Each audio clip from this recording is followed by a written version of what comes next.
Sorry guys, मुझे नहीं पता था कि तुम लोगों में ऐसा कुछ रिचुअल होता है। हाँ, प्रे तो करना चाहिए। हम हमेशा खाने से पहले अल्लाह ताला से प्रे करते हैं। यस, रिचुअल नहीं स्पिरिचुअल। हम ही पहले भगवान को भोग ऑफर करते हैं और उसके बाद प्रे करके खाते हैं। लेकिन तुम्हारा भगवान यहाँ आके कैसे खा सकता है? जैसे वो तुम्हारी दुआ कानों से सुन सकता है, वो वैसे ही यहाँ पर आके खा भी सकता है। भगवान का फॉर्म पर्सनल है। अगर वो कानों से सुन सकते हैं तो मुंह से आके खा भी सकते हैं। उनके कान और मुंह दोनों है। शालिनी, तुम प्रे नहीं करती खाना खाने से पहले? नहीं, लेकिन मेरे चाचा ने एक बार कहा था कि हमको वो गॉड ऑफ फूड को और फार्मर्स को थैंक यू बोलना चाहिए। You mean Annapurna Devi? What? God of food. Yes, हमें उन्हें थैंक करना चाहिए और साथ में फार्मर्स को भी।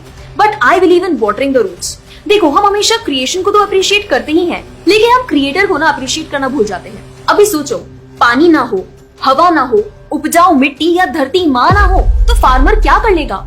So I believe that we should be thanking the Creator, the Lord, who is providing us with all the basic necessities. Point. अब तुम किस किस को थैंक करेगा? वैसे भी तुम्हारे 33 करोड़ तो देवी देवता है। बताओ, किस किस को थैंक करेगा तुम? और शांति, तुम बताओ, तुम किस गॉड को मानता है?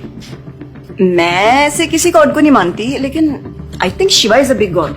सी, I am very sorry, but आपने अपने वो बड़े भगवान का स्टोरी तो सुना होगा ना, जहाँ वो अपनी मरी हुई वाइफ को शोल्डर पर लेकर पूरे इंडिया का चक्कर लगा रहा है। अब तुम मुझे बताओ, जो गॉड अपनी वाइफ के मरने पे ऐसे कॉमन मैन की तरह रोता है, वो गॉड हो सकता है क्या? अच्छा, may be, I don't know much about this story, but he is very famous and north में तो राम जी भी बहुत फेमस है ना। उनका स्टोरी तो तुमको पता होगा ना, सबको पता है। उनकी वाइफ को रावण ले गया था। हाँ, पता है। अब तुम मुझे बताओ, वो गॉड है? वो अपनी वाइफ को भी अकेला नहीं बचा के ला सकता। उसको अपनी वाइफ को बचाने के लिए भी वानर सेना की हेल्प चाहिए, और उस वानरों को भी तुम पूछता है। I am sorry. और गीता, तुम कृष्ण को मानती हो, और वो तो हर लड़की के साथ रासलीला करते रहते थे।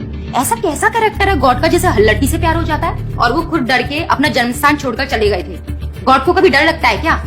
और जिसे खुद डर लग रहा है, वो तुम लोग की हेल्प कैसे करेगा? शिट यार, this is so complicated and confusing.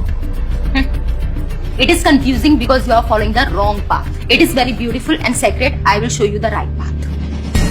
Enough, Asifa. I know what you're trying to do. And Shalini, कुछ भी confusing नहीं है।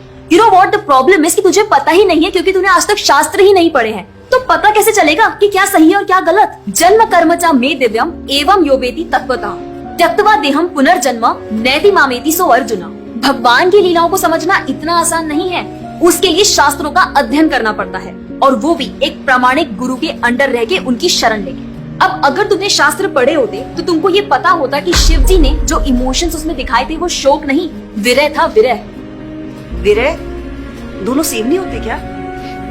Let's start from the basics. शोक इज मटेरियल एंड विरह इज स्पिरिचुअल। शोक ना दुख की अनुभूति कराता है, whereas जो विरह है उसमें जो सेपरेशन की फीलिंग होती है ना, वो सुख का अनुभव कराती है। भगवान भगवत गीता में ना शोक करने वाले व्यक्ति को मूर्ख बताते हैं। गतासुन अगतासुंश्च नानु शोचंति पंडिता, a wise man never laments for the living nor for the dead. Bhagavad Gita chapter 2 text 11। अपनों की मौत पे आंसू बहाना शोक है, लेकिन वही रामायण देखते देखते जो आंसू निकले ना, वो विरह है। विरह, और ऐसे विरह से हमारा भगवान के प्रति प्रेम बढ़ता है। तो जिस तरह से शिव जी ने विरह को दिखाया था, उसी तरह राम जी भी सीता मैया के जाने के बाद विरह में भटकते हुए रो रहे हैं। और यही नहीं, सीता देवी इतनी प्योर है ना कि उन्हें राम जी के अलावा कोई टच भी नहीं कर सकता था। रावण जिनको लेके गया था वो छाया सीता देवी थी। असली सीता देवी तो अग्नि में समा गई थी, और वो अग्नि परीक्षा के वक्त बाहर आई थी। और आसिफा, तू क्या बोल रही थी? भगवान राम को अपनी पत्नी को बचाने के लिए वानरों की मदद लेनी पड़ी थी। I mean, God is all powerful, right? हाँ, I mean, वो अकेले भी तो मार सकते थे ना। यार शालिनी, अगर तूने कभी रामायण पढ़ी होती तो तुझे पता होता, जब खर और दूषण आए थे अपने 15,000 ऐसे दानवों के साथ जो इंसान को खा जाते थे, उन सब के साथ राम जी ने अकेले बिना किसी की हेल्प के उन सब के चिथड़े उड़ा दिए थे। अब ऐसे राम के लिए रावण को मारना मुश्किल है क्या? हाँ, लेकिन बाद में वानरों की हेल्प क्यों ली? उनको अपनी सेवा में लगाने के लिए, उनकी ग्लोरीज बढ़ाने के लिए। अरे उन्होंने तो एक छोटी सी गिलहरी तक को अपनी सेवा में लगा लिया था। What? कभी पढ़ा हो तो पता हो ना। खैर, और हम हनुमान जी की पूजा इसीलिए करते हैं क्योंकि भगवान तक पहुंचने का रास्ता उनके भक्तों की सेवा है। जब भगवान देखते हैं कि मेरे भक्तों का गुणगान हो रहा है या कोई सेवा कर रहा है तो वो बहुत खुश होते हैं। जैसे मैं तेरी मॉम के सामने अगर तेरी तारीफ करूं तो वो खुश होती है ना। पॉइंट। इसी तरह भगवान हमसे खुश होते हैं जब हम उनके भक्तों की सेवा करते हैं, पूजा करते हैं। और रही बात 33 करोड़ देवी देवता की, आसिफा तो मुझे ये बता, what is your favourite genre in movies? Psychological thriller. और शालिनी तेरी? Romantic and comedy. एग्जैक्टली। जैसे हर किसी का अपने नेचर के अकॉर्डिंग फेवरेट जॉनर होता है, वैसे ही भगवान ने हर किसी के नेचर के अकॉर्डिंग व्यक्ति के लिए उसके नेचर के अनुसार वेद और पुराण दिए हैं। और उन्हीं पुराणों को फॉलो करके लोग अपनी देवी देवता की तरफ अट्रैक्ट होते हैं। और ये सभी देवी देवता भगवान की ही सेवा कर रहे हैं। जैसे रोशनी के देवता सूर्यदेव, हवा के देवता वायुदेव, बारिश के देवता इंद्रदेव। जैसे एक सरकार चलाने के लिए इतनी सारी पोजीशंस होती हैं, वैसे ही इस पूरे ब्रह्मांड को चलाने के लिए अलग अलग देवी देवताओं की जरूरत पड़ती है। तो मतलब वो अपनी पोजीशन का मिसयूज करेंगे, किसी भी लड़की के साथ कुछ भी करेंगे, रास लीला करेंगे। Stop it Asifa, now you are crossing the line. तुझे पता ही क्या है कृष्ण के बारे में? जो लोग बोलते हैं कि कृष्ण करे तो रास लीला है, हम करें तो कैरेक्टर ढीला है, उनको बोलो पहले भागवतम पढ़ ले। ठीक रास लीला से पहले भगवान ने गोवर्धन उठाया था। उनको बोलो पहले जाके गोवर्धन पर्वत उठाए। पैदा होते ही पूतना को मारा था, बच्चे से एक मच्छर नहीं मारा जाता। When he was crawling, मुख में ब्रह्मांड दिखा दिया था। तू अपने मुंह में अपना ये हॉस्टल ही दिखा दे आसिफा। क्या तुम जानते हो द्वारका में भगवान श्री कृष्ण की 16,108 रानियां थी और सबके अलग अलग महल थे और हर एक महल में श्री कृष्ण सबके साथ होते थे एक ही समय पर।